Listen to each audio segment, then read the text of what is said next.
candy bags namin for the event. Pag nag-pre-register kasi kayo, included na tong candy bag, Halloween drink, popcorn, and stickers for only 355 pesos.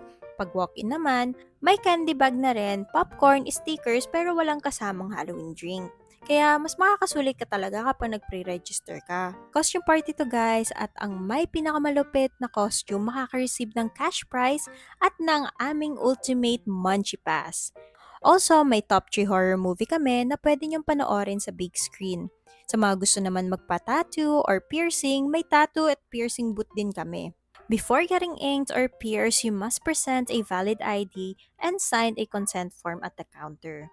May mga merch booth din kami. Pwede na rin tayo dito guys mag-meet and greet. Pupunta rin dito ang Pilyugang at ang iba pa naming influencer friends. Sa mga gusto mag-pre-register, visit our page The Source Coffee Shop. Scroll lang kayo at makikita nyo na